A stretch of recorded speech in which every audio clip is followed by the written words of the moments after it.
Hello, I'm Noelle Lim on ASEAN Speaks by Maybank. Today we discuss if Vietnam's slowing exports are a warning sign for the rest of Asia and how much more legs will the ASEAN bond rally have. Should investors subscribe to Singapore's 50-year sovereign green bond?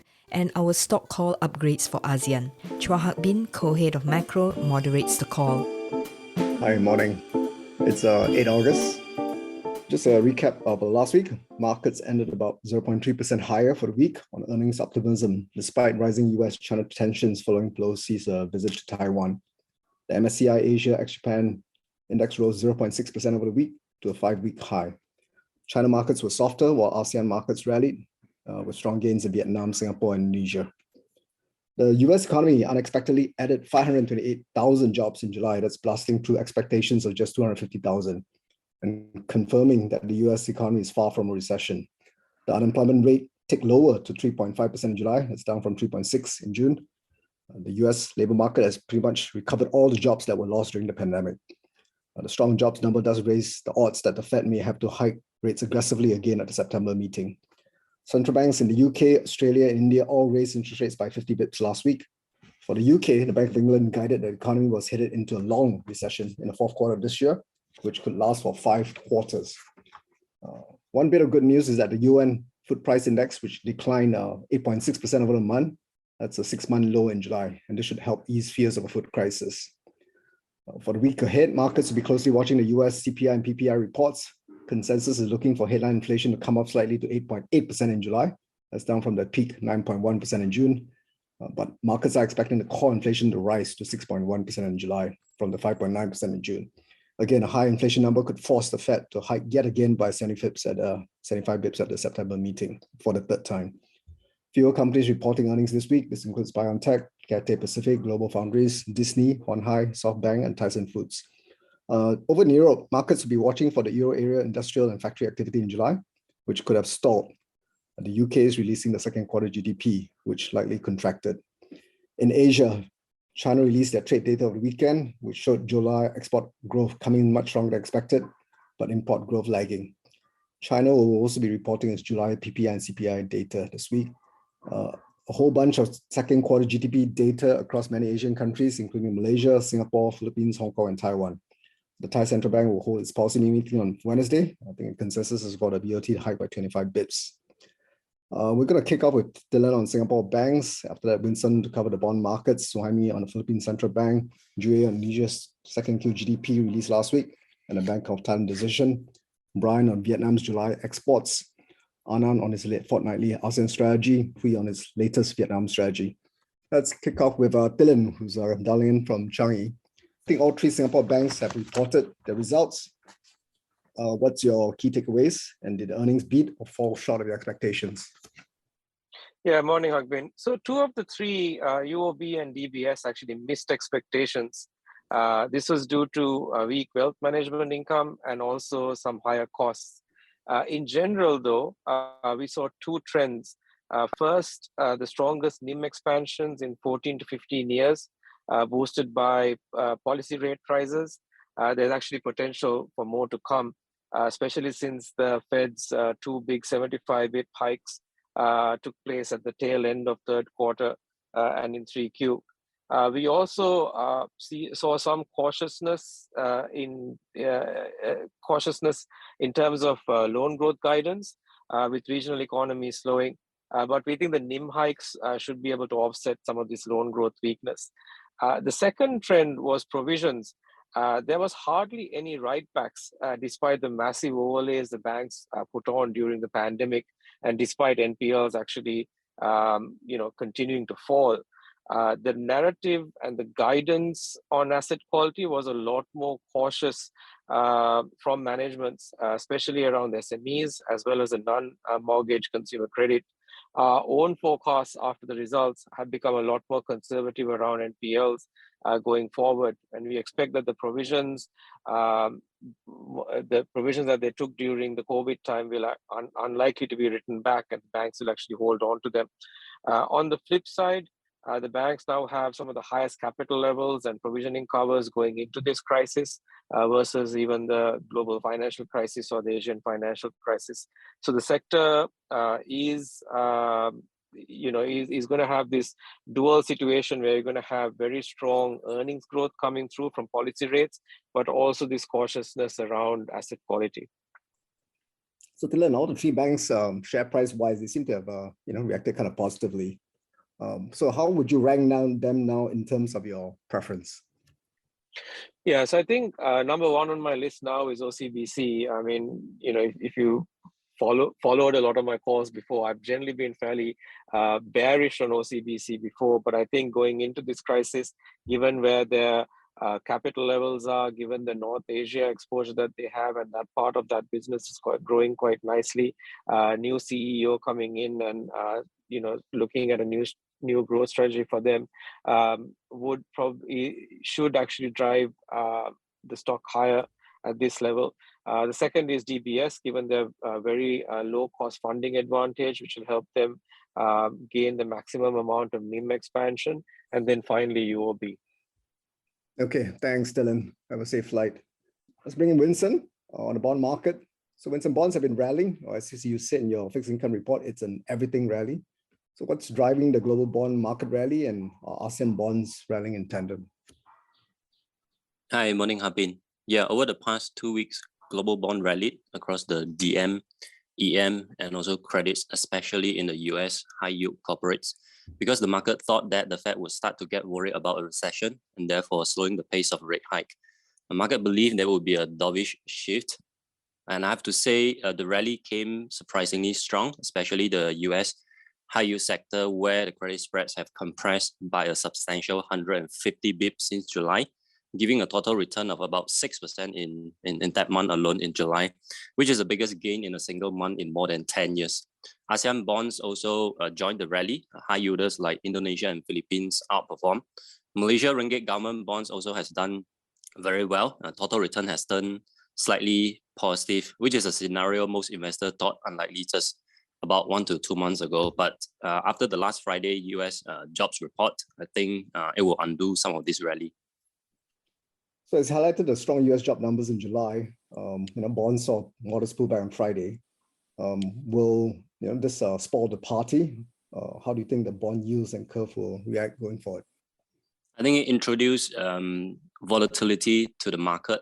At one point last week, the 10-year US Treasury yield actually dropped to almost 2.5%, but then rebounded to more than 2.8% after the strong US jobs report, which I would say was a huge surprise to the upside.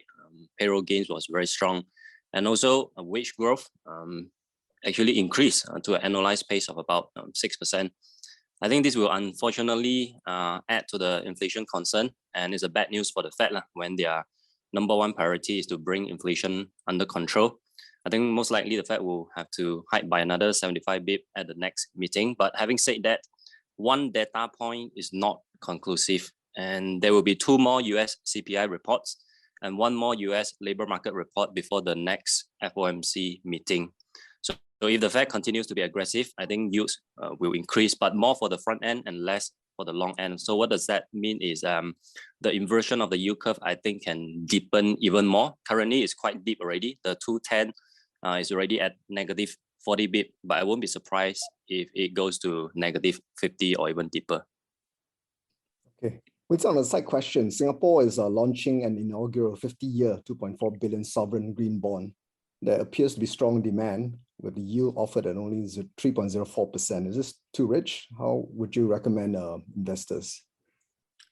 Institutional demand was strong, which I think is understandable, especially for life insurance companies, as they need long duration assets to match their long-term liability mandates.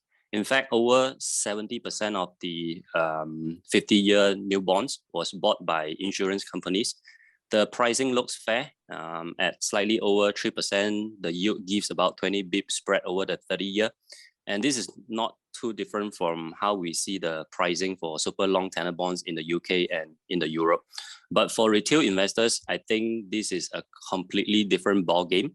Yes, there's no credit risk because it is issued by the Singapore government, but the interest rates risk is significant for a 50-year bond. The price volatility can be substantial. For example, Temasek actually last year did issue a 50-year bonds when the yield environment was very low. but now the bond is already trading at 20 cents below par.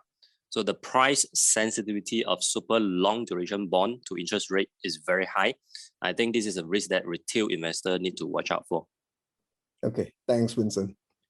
Suhaimi, for the ASEAN, you focus on the Philippines and the historical behavior of the central bank. What's your key finding? Is the current hawkish central bank tightening, the BSP, I think, have raised interest rates by 125 bips so far, consistent with their past episodes? Hi, morning Abin, morning everyone. BSP adopted inflation targeting in 2002. Since then, there were 3 episodes when inflation rate exceeded the upper end of the central bank's inflation target range, and that were in 2005, 2008, and 2018. And with that comes interest rate hikes by BSP of 75 bips in 2005, 25 bips in 2008, and 125 bips in 2018. What we found interesting is that BSP response time to raise interest rates after inflation breached the upper end of its inflation rate target range shortened from 7 months in 2005 to 4 months in 2008 and 2 months in 2018.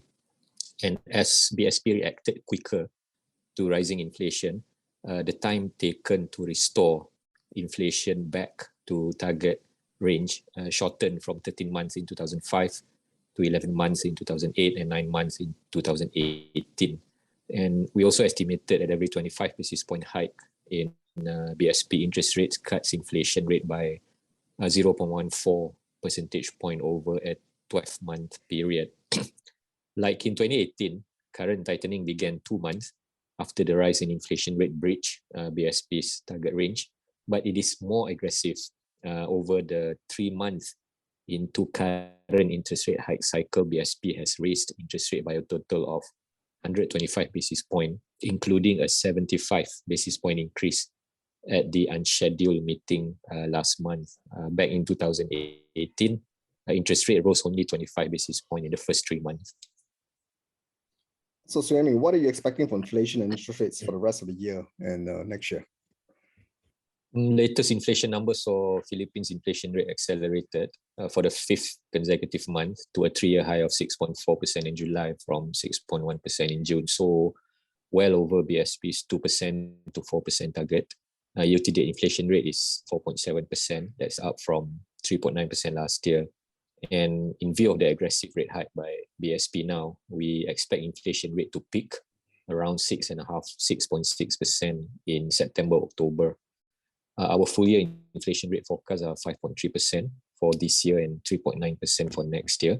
On interest rate trajectory, we are looking at BSP's benchmark interest rate to reach 4% by the end of this year and stay there next year, meaning we expect another 75 basis point hikes from current 3.25% over the remaining 4 BSP monetary board meeting in August, September, November, and December. Thanks, Suhaimi. Bring in Juye. So Indonesia has been the best performing Asian market this year. Indonesia released second quarter GDP last week, which came in above expectations. So what's driving the growth recovery? Morning, everyone. So 2Q GDP Indonesia came in at 5.4%. That's above our and consensus expectations. And this was really supported by firming household consumption, which accelerated by 5.5%, as well as robust external demand. The boost in household spending was really from the Idul Fitri holidays, during which mobility restrictions were eased significantly for the first time in 2 years. Also, the targeted social assistance provided by the government helped to boost spending as well. We saw an uptick in spending in transport and communication, F&B, and restaurants and hotels. Net exports of goods and services also widened as exports outpaced imports. And this offset the easing in investment and the decline in government consumption. On the supply side, the key contributors to growth were also transportation and storage, and accommodation and food services. The mining sector also saw a slight boost, rising by 4% amid high demand for commodities, especially as EU's ban on Russian coal created a new market for Indonesia. Bank Indonesia is one of the few central banks that have not raised interest rates. Why? And are you expecting a rate hike soon? Yeah, so BI has not budged despite the tightening trend globally. The rupiah has been relatively resilient among emerging market currencies, and this is thanks to a current account surplus supported by high commodity prices such as coal, nickel, and palm oil. The BI governor has also reiterated several times that core inflation, which has become BI's preferred indicator to determine monetary policy, is relatively soft at 2.9% in July and within the target range of 2 to 4%. Besides that, BI has been tightening liquidity by raising the reserve requirement ratio for banks gradually since March, and also selling government bonds that it bought during the pandemic. We are expecting the BI to raise its policy rate by 25 bips in the upcoming meeting on the 23rd of August, given that economic growth has firmed and inflation continues to pick up in the coming months. The continued hike in unsubsidized fuel prices will also likely result in more cost pass-through to core inflation in the second half of the year. So, Joy, Bank of Thailand meets this week. Are you expecting a BOT to remain on hold or hike rates? We are looking at BOT to deliver its first 25 bips hike in the meeting this Wednesday. The BOT governor recently stated that any policy rate hike should not be too late, and headline inflation has been breaching 7% for the past 3 months. Our latest print was 7.6% in July, and that's way above the BOT's target range of 1 to 3%. The Thai baht has also been an underperformer in the region this year, weighed down by the current account deficit, which widened to a historical high of $8.6 billion, or around 6.5% of GDP in the second quarter. Another reason for BOT to hike is given that economic growth has been showing signs of improvement. The private consumption index has surged by almost 10% in the second quarter, boosted by the reopening tailwind and return of tourists. And we are expecting 2Q GDP to pick up by 3.5% from the 2.2% in the first quarter. Overall, we are looking at 2 more hikes in the remaining meetings in September and November, and that would bring BOT's policy rate to 1.25% by the end of the year. Thanks, Jay. Brian, Vietnam is one of the first countries to release July export data, and export seems to be slowing down sharply, a warning sign perhaps for the rest of Asia. So what's driving the export slowdown? Morning, everyone. Yes, export growth in value terms decelerated to 9% on a year-ago basis from 20% in June. And the slowdown was driven by telephones, which contracted 5% versus 33% growth in June, and also computers and electronics, as well as components, which rose only 9% year-on-year versus 25% in June.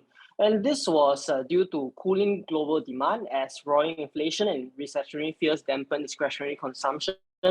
Global smartphone shipments, for instance, declined by around 9% year-on-year in the second quarter, according to the International Data Corporation, and this trend likely continued in July. There are preliminary estimates for the breakdown by major trading partners, but must caution that these estimates are subject to significant revisions when customs data is released towards mid this month. The breakdown indicates that exports to the US and the European Union moderated but remain at double digits, while exports to China and South Korea notably contracted. Domestic demand in China likely weakened on the resurgence in COVID cases and a worsening property crisis. The cause of weakening exports to South Korea is less clear, but could have been due to Samsung Electronics asking suppliers to delay or reduce shipment of components in mid-June, which could have affected exports of electronic components from Vietnam to Samsung's factories in South Korea. So, Brian, how are consumers doing in Vietnam? Consumption's recovering strongly. Nominal retail sales strengthened further to 42% on a year-ago basis as compared to 27% in June. In month-on-month terms, it grew 2%. In real terms, year-on-year growth was really great as well, 39% growth. And this was supported by mainly 3 factors. First, booming tourism demand during the peak tourist season of July to August. Foreign visitor arrivals expanded almost 50% month-on-month in July. Second, an improving labor market nominal wage growth grew 10% in the second quarter, outstripping inflation and much stronger than 2% in the first quarter, while unemployment rate improved to 2.3% from 2.5% in the first quarter. Third, favorable base effects undoubtedly lifted retail sales, with last July contracting 20% due to the Delta wave. Thanks, Brian. Anand, you released your ASEAN fortnightly strategy. I think what are the key highlights? Yeah, hi. Hey, good morning, everyone. So it was actually quite a good fortnight for ASEAN markets in general. There was quite a broad rally across all the markets. And in particular, Indonesia deserves some attention. If you look at this figure 2 here, you'll see its year-to-date gain has expanded to 7%. And even in US dollar terms, it's up almost 3%. So that index, the JCI index, is close to its 12-month high. Some of the other ASEAN markets are trailing a little bit. But overall, we did see a broad rally following the US rate hike. And it was really led by the growth sectors like tech and some of the other sort of high growth consumer stocks as well. So when we look at ASEAN right now, we still do see a lot of value in the markets, but definitely the jobs report on Friday will sort of give us a bit of whiplash in terms of interest rate expectations. And we'll probably see some of these gains being given back over this week. And any changes to your buy and sell sectors in stocks? Yeah, we continue to be quite positive on financials across ASEAN. We have tempered our view a little bit on growth in the region, macroeconomic growth. So a little bit more cautious and sticking to the banks with the best balance sheets, like DBS in Singapore and Hong Huy Bank in Malaysia being examples, Mandiri in Indonesia.